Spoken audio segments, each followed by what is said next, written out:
Votant 474, exprimé 342, majorité 172, pour 288, contre 54. L'Assemblée nationale a adopté. Prochaine séance demain à 9h. La séance est suspendue. Merci à tous et bonne nuit. Avec 288 voix pour, 54 contre, l'Assemblée nationale a donc voté au bout de la nuit en faveur d'une résolution sur le renforcement du soutien à l'Ukraine.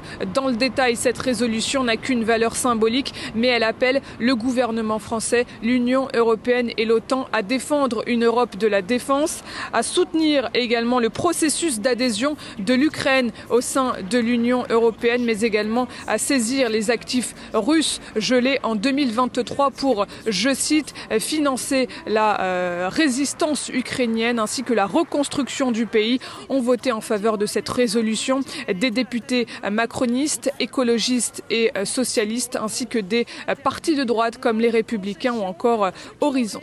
Il y a là quelques 210 à 220 milliards d'euros d'avoirs qui sont gelés dans les banques européennes depuis de très nombreux mois et dont nous estimons, compte tenu des défis existentiels qui se posent tant à l'Ukraine qu'à notre continent, que nous devons pouvoir récupérer la masse budgétaire afin de faire face aux nécessités de financement tant de la résistance ukrainienne que de la reconstruction, et tout cela afin de pouvoir assurer la sécurité de notre continent européen. Très clairement, nous ne méconnaissons pas les raisons juridiques, économiques, diverses et variées qui peuvent être légitimement invoquées pour faire état de craintes ou de réserves quant à la saisie de ces avoirs russes gelés. Mais nous croyons vraiment qu'il faut explorer sérieusement cette piste. Nous utilisons déjà les intérêts de ces très importants avoirs russes gelés. Sur cette question des avoirs russes gelés en 2023 et d'un montant de plus de 210 milliards d'euros, la classe politique se divise. La France insoumise et des députés communistes s'y sont opposés. Ils estiment que si cette mesure était vraiment appliquée, elle serait contraire au droit international et qu'elle saperait la confiance mondiale à l'égard de l'Union européenne. La France insoumise a une seule boussole dans la question internationale, c'est le droit international. Le droit international interdit la confiscation de ces avoirs. Le droit international permet le gel, permet d'utiliser les bénéfices de ces avoirs, mais non pas leur confiscation. Donc nous sommes opposés à la confiscation de ces avoirs, et j'ai cru comprendre que le gouvernement était sur la même position que nous.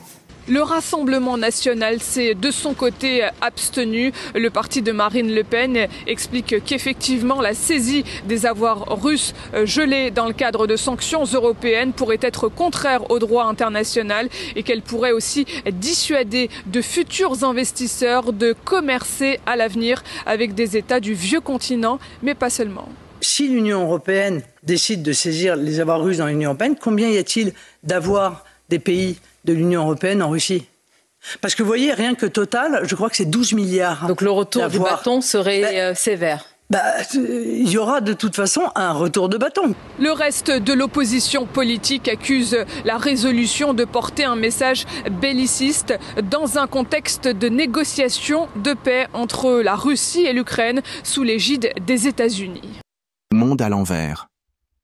Une majorité de députés ont voté pour la saisie des avoirs russes. Macronistes, PS, ELV et LR ont voté pour. Le RN s'est abstenu minablement. En votant contre, LFI et PCF ont été les seuls à respecter les marchés financiers. Mais quelle honte cette Assemblée nationale. Seuls 54 députés ont voté contre une résolution renforçant le soutien à l'Ukraine qui contient du pur délire nous menant tout droit à la ruine et à la guerre. Les députés RN, soi-disant premier parti d'opposition, n'ont même pas voté contre, ils ont voté abstention. Courage, fuyons. Comment est-il possible de voter autre chose que contre cette résolution de Troisième Guerre mondiale et d'européanisation de notre défense? Honte à cette Assemblée nationale, aux macronistes, LR, PS, Verts, PCF, RN, sillotistes qui ont ouvert les portes de l'enfer. Si les 210 milliards d'euros d'avoirs russes sont gelés depuis 2023, leurs intérêts sont bel et bien utilisés pour financer les forces armées ukrainiennes. C'est une manne colossale puisqu'elle représente entre 2,5 et 3 milliards d'euros par an. Ces intérêts ont par exemple déjà servi à contracter des prêts pour Kiev. Le dernier en date d'un montant de 45 milliards d'euros sera par exemple en grande partie remboursé par les revenus de ces actifs russes gelés depuis 2023, je le rappelle, dans le cadre des sanctions européennes.